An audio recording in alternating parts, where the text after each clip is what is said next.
Hey guys, how are you? It's your girl, Juki Mambo again. And yeah, I'm here so that we can talk matters gentle parenting. And today I feel like we need to talk about emotions and how we teach or we let or guide our children towards um, understanding their emotions, processing them, and then building their emotional maturity. Because what I know is most of us grew up not feeling like our emotions were respected or were acknowledged, and for that has come on to drag into our adult lives where sometimes we don't feel like we're equipped enough to speak about our emotions or to tell people exactly how we feel about things they've done to us or how we actually feel about things. And this is something that is actually ingrained in how we were brought up because um, we were made to feel like um, our emotions do not count, like you do not have a say in whatever is happening in your life.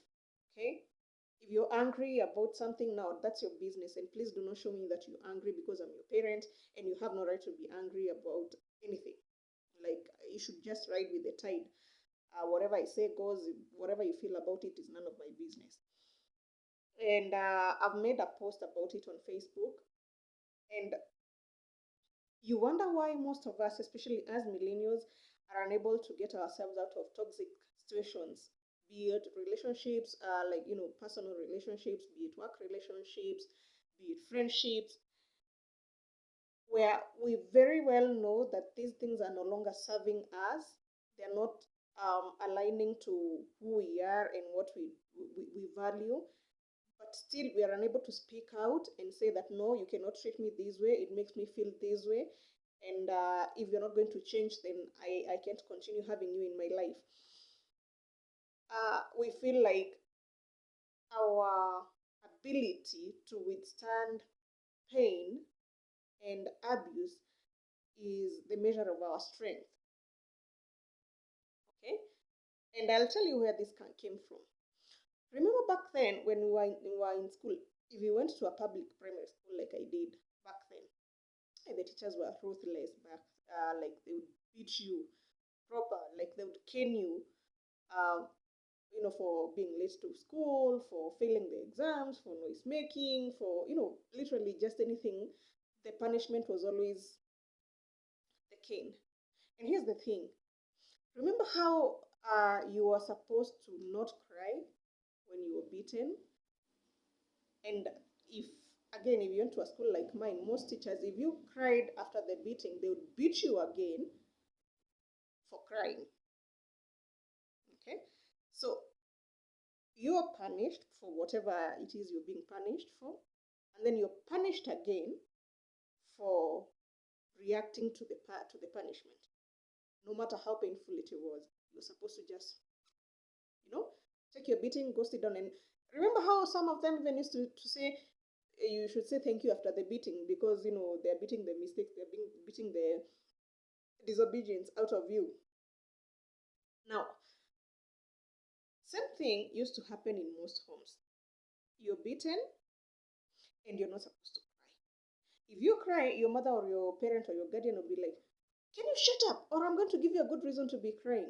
Wait, what are you crying about? Have I even beaten you? Your mother is asking you, have I beaten you? And you want to say, yes, you've beaten me and you've hurt me. But then again, who are you telling? They're telling you, like, can you shut up? You know, and that made a basis of our understanding that persevering pain makes you a strong person. Like, it's almost as if when you're not going to be added extra punishment because you didn't cry. In short, you're being told you're able to persevere pain, so I'm going to reward you by not punishing you more. Okay. Fast forward to our adult lives now. you'll find someone tolerates so much abuse, both physical, emotional, financial, mental, at the workplace, in their homes, in their relationships, in their friendships. And this person doesn't know better.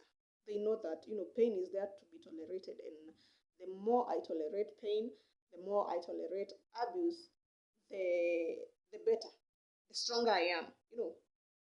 Even the way women, especially African women, we go around saying how pain is like a badge of honor for them. Like how much you've tolerated pain and abuse, and then you're wearing it around like a badge of honor. Yesterday I was reading Joan Tatia's book, Everything About I Know About Life, and she mentioned somewhere where she attended was it a bridal party? Yes, a bridal shower. And then the lady who had been invited to speak to the bridal team was all boasting about how for 30 plus years she has supported her husband, who is a village drunkard, who comes home and beats her and her kids, and how she's happy, she has kept her marriage, she has tolerated.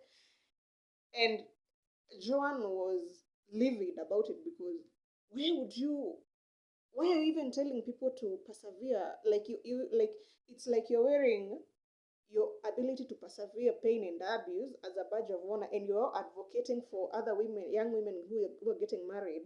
You're telling them that for you to be a strong woman, for you to be, you know, the epitome of womanhood, you have to be able to bear this kind of pain.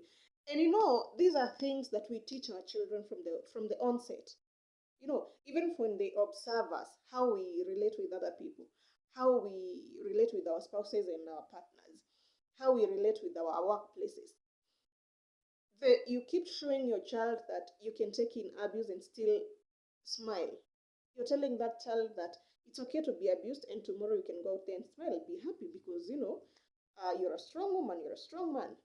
And then we also have this thing of telling, especially mothers and fathers to boys. We tell our boys that men don't cry. Who told you men don't cry?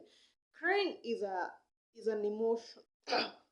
Sorry, crying is a manifestation of an emotion. You know, and it's very normal for somebody to feel hurt and to want to cry it out. It is normal. Please stop telling boys that men don't cry. You're teaching these boys to just box their hurt and their pain, okay? Because men don't cry. But these people, these boys, are the men we see out here venting, as in they're letting out their emotion, their bottled up frustrations and pains, and out there they get in brawls. Your man comes home, he has a cut from here to here, because he went and fought with other men in the bar, because you hurt him and he couldn't cry, so he went and vented out, and then he was hurt. You see our boys in schools, they are burning down dormitories and destroying property. These people have been told that their emotions are supposed to be kept inside, but you can only hold in emotion for so long. At some point it's going to just, it's like when you have like a bottle of Coca-Cola, and then you keep shaking it like this, the gas keeps building up. If you open that bottle of soda, it will blow up. And that is what we are doing to our children. You keep telling your child that, shut up, I'm not even beating you, I'm not even giving you a reason to cry, I'll make you. So you've already beaten them. One, you've hurt them physically. There's that pain, there's the physical pain, okay? There's also the emotional pain. They are at the back of their minds, like internally they feel hurt. It's like if I came and slapped you today, other than the physical pain, it breaks you somehow inside. So, and then you're telling this person, do not cry, do not manifest your physical or emotional pain. What are you telling this child? That these emotions are meant to be boxed, they're supposed to be bottled up. You're not supposed to let out emotion. And then what do you expect? this child will start lashing out, and then he'll be out here saying, "Oh, my child nowadays, he or she, since she hit puberty, she has these anger outbursts. I don't know what to do about it." No, no, no, no, no. You did not help this child learn to process their emotions from the word go. Okay, and now when they feel like they have when they feel like they're at a place where they can negotiate, or they can, they're able to manifest their emotions, it's already too late. This child will start behaving in ways, and then he will start telling people, "Oh, sijui, I don't know which devil has gotten to my child. Oh, sijui, the devil is a liar." No, the devil is no is okay. Yes, the devil is a liar, but you've played part in turning your child to who they are manifesting themselves in their later years. So what do you do if your child is sad, especially because we we don't let our children manifest their negative emotion, sadness, anger, um, grief. You don't let your child process their negative emotions. You don't teach them. I told a story some time back about how my son, after we lost my father, I did not think my son was able to process grief. I didn't even think he would know what exactly happened, because at that time he was around 4.5 years. So after some time, I noticed this boy is not okay. And then I started talking to him, and I realized, kumbe, this boy realized that his grandfather is no longer there. So the boy would just, sometimes just be random. He would cry about every tiny little thing. He'd be all, you know, he's just there. He's just moody. And then one day I heard him question God and ask him, "Why did you take my grandfather to heaven?" So that's when it hit me. Kumbe, this boy has not processed the loss of his grandfather. So we started, I started guiding him through the grief process.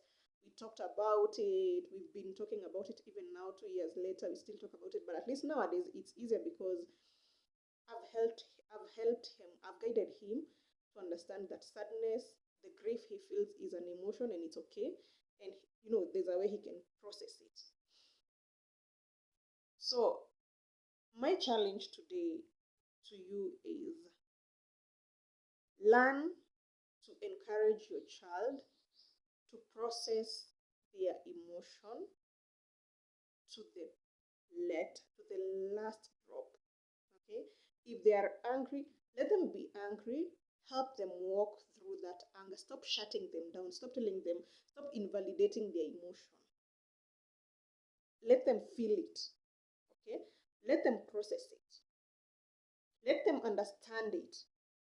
And then now that's how you help your child build their emotional maturity and understanding.